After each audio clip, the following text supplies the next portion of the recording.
नमस्कार दोस्तों। आज की कहानी का शीर्षक है पापा मम्मी को मत मारो, जो कि हरि कृष्ण देवसरे जी ने लिखी है। उस दिन अजय फिर उदास था। आज भी पापा ऑफिस से देर से लौटे थे। माँ से कुछ बात की, फिर उन्हें गालियाँ देने लगे। माँ ने कुछ सफाई देनी चाहिए तो उन्होंने माँ पर तड़ातड़ थप्पड़ों और घूंसों की बरसात कर दी। फिर गुस्से में बड़बड़ाते हुए जाकर बिस्तर पर लेट गए। थोड़ी देर में खर्राटे लेने लगे।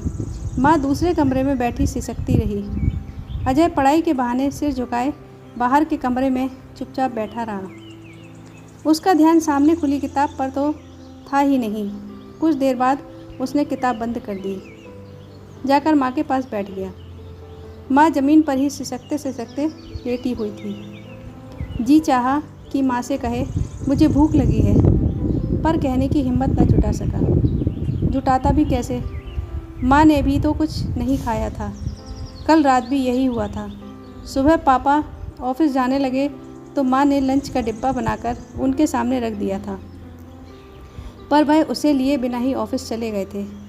पति खाना नहीं ले गए तो माँ भी दिन भर भूखी रही होगी और अब रात को भी भूखी सो जाएगी। अजय ने जब से अपने आसपास की दुनिया को समझा है, तब से वह बहुत सी बातों को समझने की कोशिश करता रहा है। पहले दादा दादी साथ थे।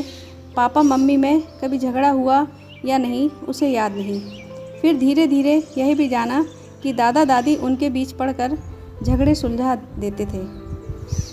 वे मम्मी पापा को डांट भी सकते हैं और दोनों उनकी बात मानते हैं, उनसे डरते भी हैं। फिर दादाजी गुजर गए। पापा का ट्रांसफ़र शहर से महानगर में हो गया। दादाजी थे तो गांव की खेती भी देख आते थे। अब यह जिम्मेदारी पापा को देकर गांव भेज दिया और हम तीनों महानगर में आ गए। 2 कमरों का छोटा सा फ्लैट। कुछ समय तक सब ठीक चला, लेकिन धीरे धीरे मम्मी पापा में फिर झगड़े होने लगे। फिर पापा ने माँ पर हाथ उठाना भी शुरू कर दिया। आज अजय को डर लगता था कि कहीं पापा गुस्से में उसे भी ना पीट दें। फिर दोनों बड़े हैं और वह 2 बड़ों के बीच में कैसे बोले।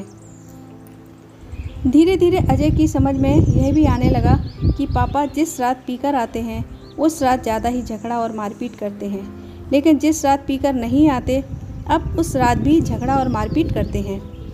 अजय महसूस करने लगा कि पापा किसी न किसी बात को लेकर माँ से उलझ जाते हैं और माँ के कुछ कहते ही उसे मारने पीटने लगते हैं। माँ को वह कुछ कहने ही नहीं देते और ना ही उसकी कोई बात सुनना चाहते। अजय ने पापा मम्मी के झगड़े के कारणों को समझने के लिए कई बार कुछ सुनने की कोशिश की। उसकी समझ में यही आया कि कभी घर के खर्चों, कभी स्कूल की फ़ीस, कभी बनिए के बिल को लेकर पापा भड़क उठते हैं। माँ को यही कहते सुना है कि मैं क्या करूँ, जो देते हो इसमें घर नहीं चलता। अजय को रोज़ रोज़ के इन झगड़ों और मारपीट से अब अपने को अलग करना मुश्किल लगने लगा था।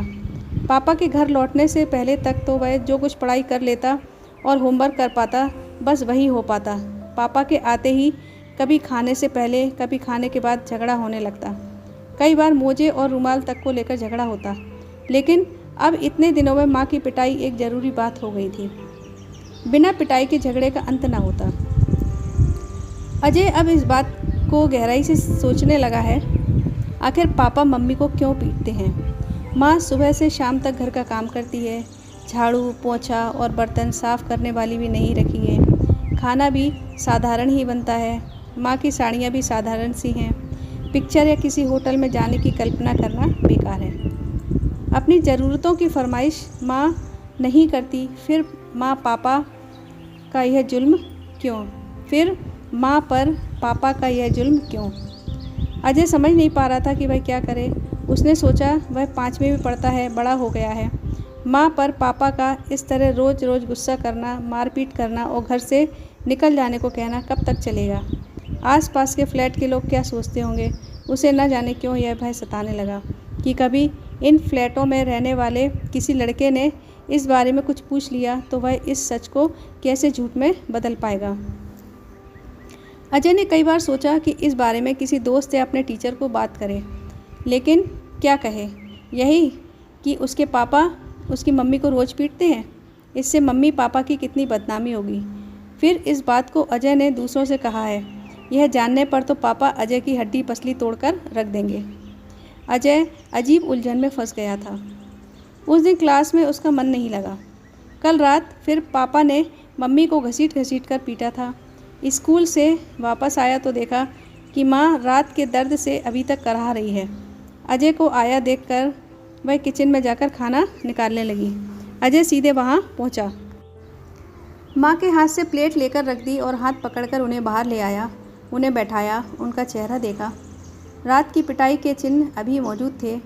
अपने दोनों हाथों से माँ का चेहरा पकड़कर उसने पूछा, मम्मी पापा तुम्हें क्यों मारते हैं? और उसे इस प्रश्न का उत्तर मिला माँ के फफक फफक कर रोने से।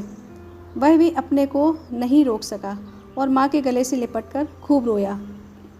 लेकिन अजय के उन आंसुओं के बह जाने से उसका हृदय जैसे एकदम दृढ़ हो गया, जैसे उसने अपनी सारी भावुकता, अपनी सारी कमजोरियों पर विजय पा ली हो। उसने फुर्ती से अपने आंसू पोंछे, फिर माँ के आंसू पोंछते हुए वो बोला, नहीं माँ, तुम सही हो। तुम पर यह जुल्म अब मैं बर्दाश्त नहीं कर सकता। नहीं बेटे, तू इस झगड़े में मत पड़। तेरी उम्र इन कामों के लायक नहीं है, माँ ने समझाया। वो मेरे पति हैं, तेरे पिता हैं, इस घर के मालिक हैं। उन्हें कुछ भी करने का हक इस समाज ने दिया है। यहाँ औरत पर होने वाले जुल्मों की आवाज़ नहीं सुनी जाती। कुछ भी हो, मुझे तो तेरे पापा को अपना सुहाग मानकर उनकी पूजा करनी ही है। उसी रात पापा फिर शराब पीकर आए। शाम से ही अजय का मन पढ़ाई में नहीं लग रहा था। वह यही सोच रहा था कि काश पापा को वह समझा सके कि मम्मी से झगड़ा ना किया करें। होमवर्क की कॉपी का खाली पन्ना खुला हुआ था, हाथ में पेन था, लेकिन अजय होमवर्क कर नहीं पा रहा था। वह एक ही प्रश्न का उत्तर खोज रहा था कि पापा को कैसे समझाएं। रोज़ की तरह अजय के पापा आए और बोले, सरिता तू मेरी पत्नी है या दुश्मन? आज सब्जी में मिर्ची ही मिर्ची भर दी थी।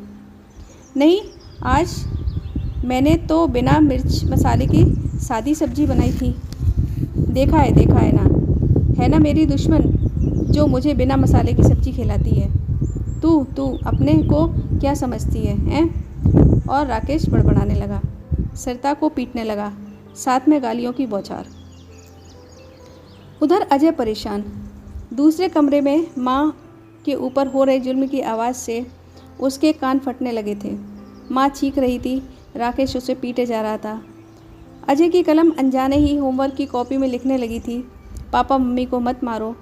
ज्यों-ज्यों मारपीट का शोर और माँ की चीखें बढ़ रही थी, अजय उतने ही आवेश में बार बार लिखते जा रहा था, पापा मम्मी को मत मारो। उसके अक्षर क्रमशः बड़े होते जा रहे थे और जब यह शोर थमा तो उसकी कॉपी के कई पन्ने भर चुके थे, जिसमें सारे अक्षर कुछ सेंटीमीटर से बढ़कर 2 इंच का आकार ले चुके थे। उस रात अजय इतने तनाव में था कि वह यह भी नहीं जान सका कि पापा मम्मी को पीटते पीटते थक गए हैं इसलिए शोर बंद हुआ है, या मम्मी पिटते पिटते बेहोश हो गई है।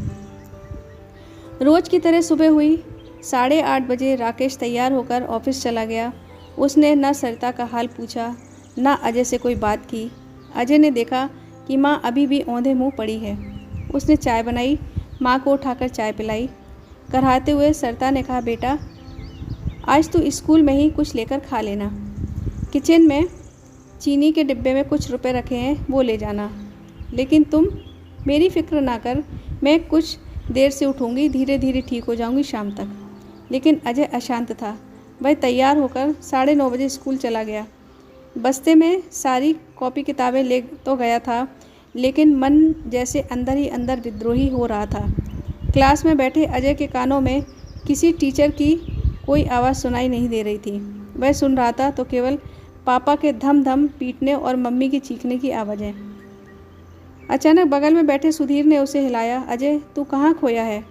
निशा मैडम होमवर्क की कॉपी मांग रही हैं। हड़बड़ा कर अजय ने होमवर्क की कॉपी निकाली और निशा मैडम को दे आया।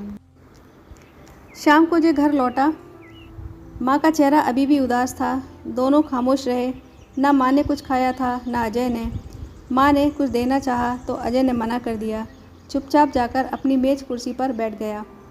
माँ आज भी चुप थी। उसके पास भी अब कहने समझने को जैसे कुछ न बचा था, किंतु अजय के अंदर जैसे कोई शक्ति जाग रही थी।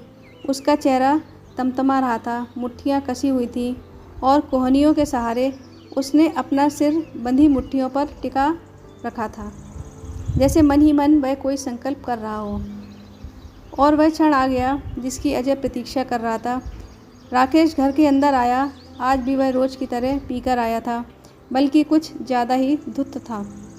आते ही लड़खड़ाती जबान से बोला, सरिता खाना ला, और धम से एक कुर्सी पर बैठ गया। सरिता एक प्लेट में थोड़ी सूखी सब्जी और रोटी ले आई। उसे देखते ही राकेश भड़क उठा, ये खाना है, और हाथ मारकर प्लेट फेंक दी। फिर भद्दी सी गाली देकर सरिता को पीटने लगा। और तभी अजय पूरी ताकत से चिल्लाया, खबरदार पापा। अगर मम्मी पर हाथ उठाया और झपट कर माँ के सामने आकर खड़ा हो गया। नशे में धुत राकेश भी चीखा, अबे हट यहाँ से माँ का पुत्र। और पूरी तरह से उसने अजय का हाथ पकड़कर उसे धकेल दिया। अजय का सिर वहाँ रखी अलमारी से टकराया। एक चीख निकली और वह बेहोश हो गया।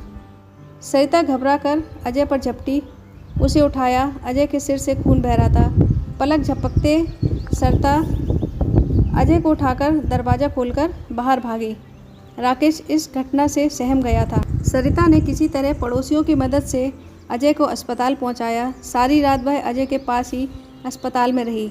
निशा मैडम का 7वां पीरियड खाली रहता था। वह होमवर्क की कॉपियाँ उसी पीरियड में चेक करती थी। उस दिन अजय की कॉपी देखकर वह पहले तो चौंकी, फिर जैसे वह किसी गंभीर बात की आशंका से सिहर उठी। वह चाहती तो थी कि तुरंत प्रिंसिपल से इस बारे में बात करें, लेकिन 7वें पीरियड के बाद छुट्टी की घंटी बज चुकी थी।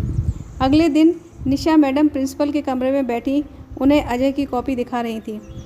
तभी अजय की क्लास के 2-3 लड़के वहां आए। उन्होंने बताया कि अजय के सिर में गहरी चोट लगी है और वह अस्पताल में गंभीर हालत में भर्ती है। यह सुनते ही प्रिंसिपल, निशा मैडम और अजय की क्लास के कुछ बच्चे अस्पताल के लिए निकल पड़े। अस्पताल के जिस वार्ड में अजय भर्ती था उसके बाहर ही राकेश चुपचाप खड़ा था। अंदर अजय लेटा था। उसके सिर पर पट्टियां बंधी थी और सिरहाने माँ बैठी थी। एक बच्चे ने दूर से ही देखकर निशा मैडम को इशारे से बता दिया कि अजय के पापा खड़े हैं। प्रिंसिपल और बच्चे तो सीधे अजय को देखने चले गए, लेकिन निशा मैडम राकेश के पास रुक गईं। उन्होंने अजय की कॉपी देखकर जो कुछ कहा होगा उसे इसी से समझना काफ़ी होगा कि राकेश बिलक बिलक कर रोता हुआ आया और अजय के पलंग पर सिर पटक पटक कर अपनी भूलों के लिए माफ़ी मांगने लगा। उसे किसी तरह शांत किया गया। अजय अभी भी बेहोश था। वह बेहोशी में भी बार बार यही बुदबुदा रहा था, पापा मम्मी को मत मारो। और राकेश रो रो कर कह रहा था, बेटा आंखें खोल, मैं वादा करता हूँ अब कभी तेरी माँ पर हाथ नहीं उठाऊँगा। तभी डॉक्टर और नर्स आ गए। उन्होंने मरीज के पास भीड़ न लगाने की हिदायत देकर सबको हटा दिया। प्रिंसिपल ने डॉक्टर से पूछा तो उन्होंने इतना ही कहा कि अजय अब खतरे से बाहर है, लेकिन सबके कानों में अजय की आवाज़ बराबर गूंज रही थी, पापा मम्मी को मत मारो। दोस्तों, ये कहानी यदि आपको अच्छी लगी हो तो इस वीडियो को लाइक व शेयर ज़रूर कीजिएगा और मेरे इस चैनल को सब्सक्राइब ज़रूर कीजिएगा। धन्यवाद।